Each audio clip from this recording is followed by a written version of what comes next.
Hello students, मैं आपका अपने इस प्यारे से YouTube channel BK sir Hanumat classes में मैं आपका स्वागत करता हूं।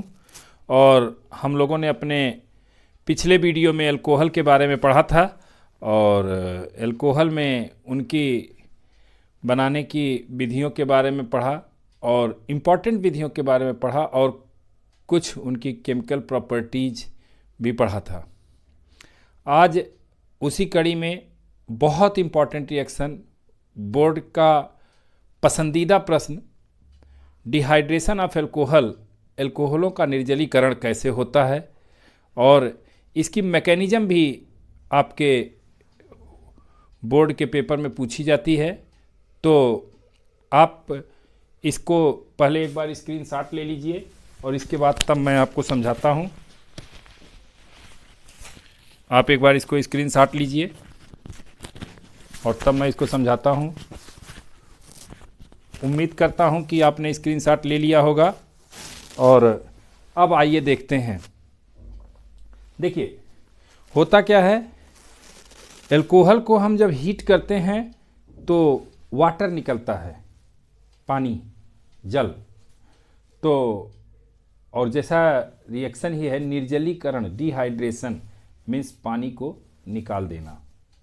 तो अब कैसे निकलेगा, इसके लिए एक निर्जलीकारक होना चाहिए, डिहाइड्रेटिंग एजेंट होना चाहिए। और मोस्ट यूजफुल डिहाइड्रेटिंग एजेंट या निर्जलीकारक कंसंट्रेटेड सल्फ्यूरिक एसिड, सांद्र सल्फ्यूरिक एसिड लेते हैं और सांद्र सल्फ्यूरिक एसिड को ले करके और हम इसका करते हैं निर्जलीकरण। तो सबसे पहले रिएक्शन की स्टेटमेंट पढ़ लेते हैं कि when alcohol is heated with concentrated sulfuric acid, then water molecule is released and reaction is known as dehydration of alcohol। अब बात आती है कितने टेम्परेचर पे करते हैं, कैसे करते हैं। तो आइए उसके बारे में भी देखते हैं।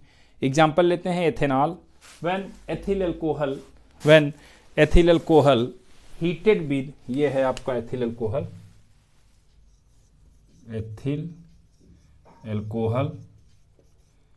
Ethyl alcohol heated with concentrated sulfuric acid at 170 degree centigrade, then ethylene is formed and the reaction is known as dehydration of alcohol। जब एथिल अल्कोहल को सांद्र सल्फ्यूरिक अम्ल के साथ 170 डिग्री सेंटीग्रेड पर गर्म करते हैं तो जल का एक अणु निकलता है और एथिलीन बनती है। यह अभिक्रिया एल्कोहलों का निर्जलीकरण कहलाती है या एल्कोहलों के निर्जलीकरण का एक उदाहरण है। अब बात आती है कि इसकी मैकेनिज़्म कैसे होती है। बड़ी सिंपल मैकेनिज़्म है और बड़ी इम्पॉर्टेंट मैकेनिज़्म है। मतलब इसके इम्पॉर्टेंट होने का आप इतना अंदाज़ा लगा सकते हैं कि जैसे जीवन जीने के लिए पानी और हवा की आवश्यकता है, वैसे जब बोर्ड का पेपर बनता है तो अल्कोहल में डिहाइड्रेशन है। डिहाइड्रेशन हर एग्जामिनर की चाहत होती है, हर परीक्षक की चाहत होती है, हर पेपर सेटर की चाहत होती है कि अल्कोहल से अगर कोई पॉइंट दिया जाए तो डिहाइड्रेशन और एस्टेरिफिकेशन ज़रूर दिया जाए। इनके बाद ही किसी और प्रश्न पर विचार किया जाता है। तो आइए इसकी मैकेनिज़्म देखते हैं। मैकेनिज़्म 3 स्टेप में कंप्लीट होती है। पहला स्टेप होता है एल्कोहल पे प्रोटॉन की एडिशन कराते हैं। एल्कोहल पे प्रोटॉन की एडिशन कराते हैं मीन्स पहला स्टेप होता है प्रोटोनेशन ऑफ एल्कोहल। और इस प्रोटोनेशन के होने में जो बनता है वो प्रोटोनेटेड एल्कोहल बनता है या इसी को ऑक्सोनियम आयन कहते हैं। प्रोटोनेटेड एल्कोहल बनता है या इसी को ऑक्सोनियम आयन कहते हैं। तो आइए देखते हैं कि ये ऑक्सोनियम आयन बनता कैसे है। देखिए ये एथिल अल्कोहल है CH3CH2, यहाँ मैंने ऑक्सीजन के दोनों लोन पेयर दिखा दिए हैं।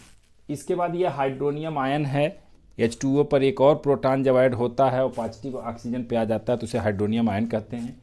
यहाँ से ये यहाँ की इलेक्ट्रॉन डिफिशियंसी मीन्स इलेक्ट्रॉन की कमी को पूरा करने का कोशिश किया तो ऐसे ही ये बॉन्ड यहाँ शिफ्ट कर जाता है। और जब शिफ्ट किया तो ये हाइड्रोजन इस पर शिफ्ट किया, ये देखिए CH3CH2 OH2 लिख दिया मैंने, OH2, और ये वाटर मॉलिक्यूल आपका बाहर हो गया, वाटर मॉलिक्यूल बाहर हो गया। तो अब ये जो बना इसे प्रोटोनेटेड एल्कोहल कहें या एथिल ऑक्सोनियम आयन कहें। अब ये एथिल ऑक्सोनियम आयन का डिसोसिएशन, सेकेंड स्टेप क्या होता है, वियोजन करते हैं, डिसोसिएशन ऑफ ऑक्सोनियम आयन। तो ये यहाँ वाला CH3CH2OH2 लिया और इसका डिसोसिएशन देखिए, इसके एरो पर मैंने लिख दिया है। अब यहाँ ये बॉन्ड ब्रेक करता है और यहाँ ब्रेक होने के बाद कार्बोनियम आयन बनता है, कार्बोनियम आयन बनता है। तो CH3CH2 पॉजिटिव, इसको एथिल कार्बोनियम आयन या इसी को एथिल कार्बोकटायन कह सकते हैं, और ये H2O आपका निकल गया। अगले स्टेप में फिर H2O कंजुगेट बेस है इसका, ये आता है और इसके बाद से यहाँ जो ये बॉन्ड यहाँ शिफ्ट करेगा और ये यहाँ इलेक्ट्रॉन इस पर आकर के इसको अपने में जोड़ता है। तो ये यहाँ देखिए HOH हाइड्रोनियम आयन आपने जो यहाँ लिया था वो यहाँ बाहर हो गया और ये डबल बॉन्ड यहाँ अनसेचुरेशन क्रिएट हो गया, CH2 डबल बॉन्ड CH2 बन करके तैयार हो गया, ये आपकी एथिलीन बन के तैयार हो गई। आपने देखा कि ये वाटर मॉलिक्यूल यही निकला, ये आपका निर्जलीकरण या डिहाइड्रेशन होकर के तैयार हो गया। तो एक बार फिर से हम जान लेते हैं कि जब 170 डिग्री सेंटीग्रेड पर एथिल अल्कोहल को सांद्र सल्फ्यूरिक अम्ल की उपस्थिति में गर्म करेंगे तो एथिलीन बनेगा। यह अभिक्रिया एल्कोहलों के निर्जलीकरण का एक उदाहरण है, यह अभिक्रिया एल्कोहलों के निर्जलीकरण का एक उदाहरण है। 3 स्टेप की मैकेनिज्म है इसकी। पहले स्टेप में प्रोटोनेशन ऑफ एल्कोहल, ये हो गया आपका प्रोटोनेशन, प्रोटॉन की एडिशन इस पर हो गई। दूसरे स्टेप में डिसोसिएशन ऑफ ऑक्सोनियम आयन, इस ऑक्सोनियम आयन का यहाँ देखिए डिसोसिएशन हो गया, वाटर मॉलिक्यूल यहाँ से अलग हो गया। और तीसरे स्टेप में डीप्रोटोनेशन, मीन्स जो यहाँ प्रोटॉन ऐड किया था वही प्रोटॉन अब बाहर कर रहे हैं, तो यहाँ से एक प्रोटॉन निकल गया और ये आपका एथिलीन बन के तैयार हो गई। उम्मीद करता हूँ आपको डिहाइड्रेशन बहुत अच्छे से समझ में आ गया होगा। एक और रिएक्शन इसकी है एस्टेरिफिकेशन, आइए उसको भी देख लेते हैं एस्टेरिफिकेशन क्या होता है। आइए अब एस्टेरीकरण देखते हैं, एस्टेरीकरण क्या होता है। तो एस्टेरीकरण में मोनोकार्बोक्सिलिक एसिड एल्कोहल के साथ रिएक्ट करती है। दोनों पॉइंट ऑफ व्यू से बहुत इंपॉर्टेंट रिएक्शन है, चाहे एल्कोहल की केमिकल प्रॉपर्टी लिया जाए चाहे मोनोकार्बोक्सिलिक एसिड की केमिकल प्रॉपर्टी लिया जाए, दोनों में क्या होता है, एस्टर बनेगा। अगर एल्कोहल एसिड से रिएक्ट करे चाहे एसिड एल्कोहल से रिएक्ट करे, दोनों जगह एक ही रिएक्शन है। इसी तरह से मैंने जैसे आपको एल्कोहल बनाने में एल्किल हैलाइड की सिल्वर हाइड्रोक्साइड से रिएक्शन, सोडियम हाइड्रोक्साइड से रिएक्शन, इन रिएक्शंस को मैंने यहाँ डिस्कस नहीं किया। फिर एल्कोहल की PCl3 PCl5 थायोनिल क्लोराइड से इसलिए नहीं किया क्योंकि एल्किल हैलाइड बनाने में उस रिएक्शन का उपयोग वहाँ कर लिया था। तो इस तरह से अब शॉर्ट लिस्ट किया जाएगा, परीक्षा बहुत निकट है तो उस हिसाब से काम किया जाएगा और मेन क्वेश्चंस जो हैं जो एकदम परीक्षा की दृष्टि से अति महत्वपूर्ण हैं उन्हें ही डिस्कस किया जाएगा। और उम्मीद करता हूं कि आप अच्छे तरीके से इसकी तैयारी करेंगे और डेफिनेटली अगर आप ऐसा करते रहे तो एक दिन आपका नाम शिखर पर होगा। ये हमारी तरफ से आशीर्वाद और शुभकामनाएं हैं। बस आप खूब परिश्रम करिए, इसमें शॉर्टकट अपनाने की कोशिश न कीजिए। आइए एस्टेरीकरण देखते हैं। एस्टेरीकरण जो है, एस्टेरिफिकेशन, यहाँ अगर हिंदी में इसका लिखना चाहें तो एस्टेरीकरण लिख देंगे, एस्टेरीकरण।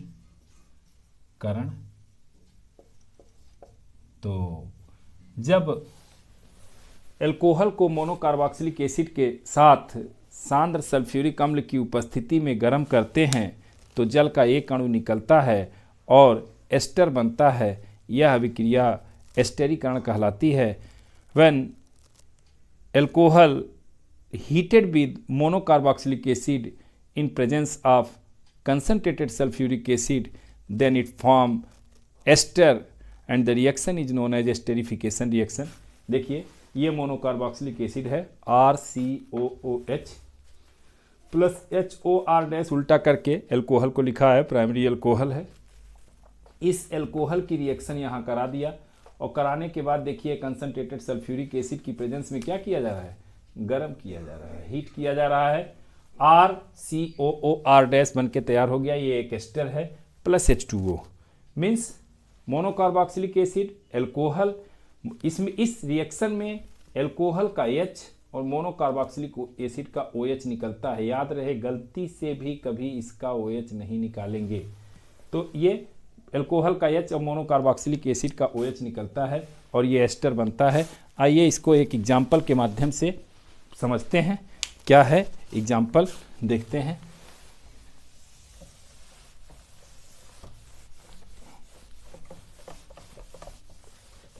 एग्जाम्पल जो है यहाँ हम बहुत इंपॉर्टेंट रिएक्शन है व्हाट हैपेंस व्हेन का, क्या होता है जबकि एसिटिक अम्ल की क्रिया एथिल अल्कोहल से सांद्र सल्फ्यूरिक अम्ल की उपस्थिति में कराते हैं, या what happens when acetic acid heated with ethyl alcohol in presence of concentrated sulphuric acid.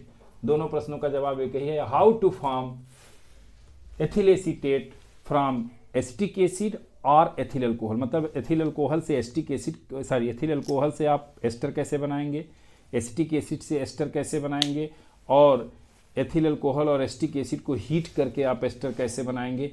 तीनों की केमिकल इक्वेशन बहुत पूछी जाती है या शॉर्ट नोट्स एस्टरिफिकेशन पे, सारे का जवाब एक ही है। ये देखते हैं। अब ये आपका CH3COOH प्लस उल्टा करके मैंने लिख लिया एथिल अल्कोहल को C2H5OH कंसंट्रेटेड सल्फ्यूरिक एसिड की प्रेजेंस में, इसको हम कंसंट्रेटेड सल्फ्यूरिक एसिड की प्रेजेंस में हीट करते हैं। अब यहाँ CH3COO C2H5 बनता है प्लस H2O, ये आपका एथिल एसीटेट बन के तैयार हो गया। एथिल एसीटेट, ये एथिल एसीटेट बन गया। ये आपका एसिटिक एसिड है, और ये आपका एथिल अल्कोहल है। ये आपका एथिल अल्कोहल है। अब जरा देखिए, एथिल अल्कोहल है, एसिटिक एसिड, एथिल अल्कोहल, किसकी प्रेजेंस में, H2SO4 की प्रेजेंस में क्या बना, एथिल एसीटेट। ये क्या है, एस्टर है। इसका मतलब ये भी रिएक्शन जो है एस्टरिफिकेशन का एक एग्जाम्पल है। ठीक है, तो CH3COOH plus HOC2H5 CH3COO C2H5 plus H2O reaction उम्मीद करता हूँ बहुत अच्छे से समझ में आ गया होगा, और खूब मेहनत से तैयारी करिए, और वीडियो को ज़्यादा से ज़्यादा लाइक कीजिए, शेयर कीजिए, चैनल को सब्सक्राइब कीजिए, और बेल आइकन को दबाना एकदम ना भूलें, और इसका स्क्रीनशॉट ले लीजिएगा। मैं थोड़ी देर के लिए हट जाता हूँ। उम्मीद करता हूँ कि आपने स्क्रीनशॉट ले लिया होगा। Okay, thank you.